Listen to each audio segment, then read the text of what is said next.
when it comes to setting styles on your magazine, basically a style refers to the titles, the main text, and any labels you have for any pictures you might have in your magazine. Now, the reason we set styles within magazines is just to make life a bit easier in terms of formatting the magazine. So basically, instead of having to highlight every title you create within your magazine, choose a font style, choose the size, bold, italic, underline, and so on, we can set what is called a style, which will be on our drop-down list, and then we can just click on it and it will do all those things automatically for us. So to set a style, first of all, if you could click on the drop-down menu here and press on More, and then a new window appears on the left hand side.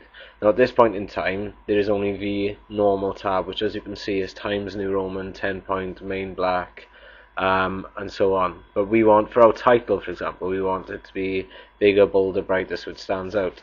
So at the bottom, if you click on New Style and then give it a suitable name, so title, and then you can choose from the menus on the right hand side. So if you click on font, then you can obviously choose what font style you'd like to use, but make sure the font style is obviously suitable. I'm just going to be picking one kind of at random. There you go. You can also choose whether or not it will be italic, bold. You could choose the size of it, so obviously it needs to be bigger than the original text. And as you can see as well, it also previews it at the bottom here. What you also need to do at some point is have a look through these options here to see what they look like in terms of how you want them to be on your magazine. And eventually when you find the one you like the look of, so for example, and you choose the color obviously you want as well, press OK and go through the other parts as well. So character spacing is just how they get spaced out on a particular line, as we saw down there. Again, if you don't need to use that, just press cancel or OK if you didn't do anything in the first place, and have a look at the other tabs there. So when I press OK, now nothing actually happens to my title, but look on the left hand side there is a option now for title. So if we just close that for a second and highlight our title, instead of me changing the color of the writing so it is orange, size 20, South Africa as the font style was, I can just click on the style and choose title, and it does it for me.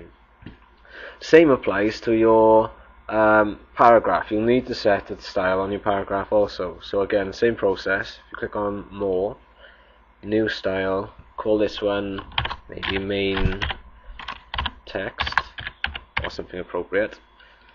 Choose what font style you'd like to use. But remember, with the main text, try to make it as easy to read as possible.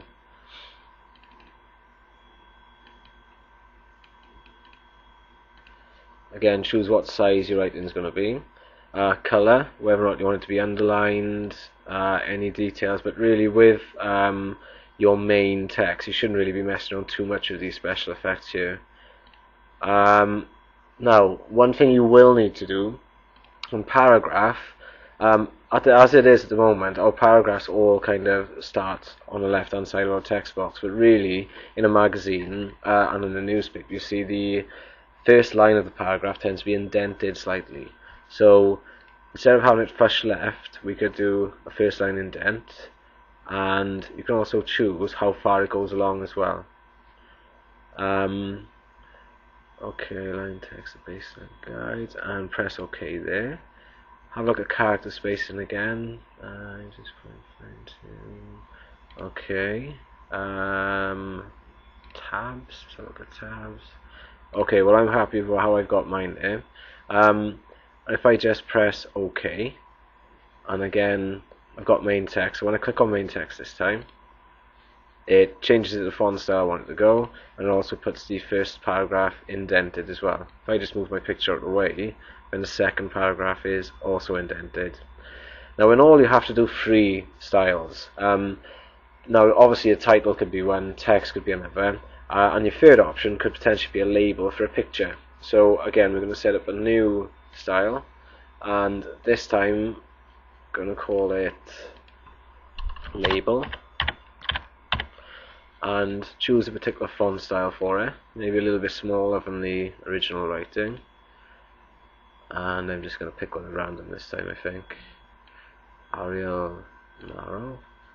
Change the colour so it's a little bit lighter than the main font. And OK. Now, at some point, you will need to make sure you've got some kind of bullets or numbering.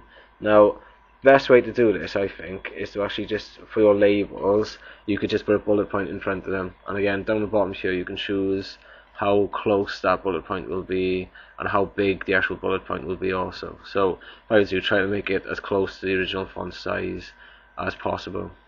And again, when we press OK and highlight our label and choose label, it gives us our third style. So you'll need to screenshot, not every part of that, but at least screenshot something like this, so it actually shows the evidence that you set up 3 styles by yourself.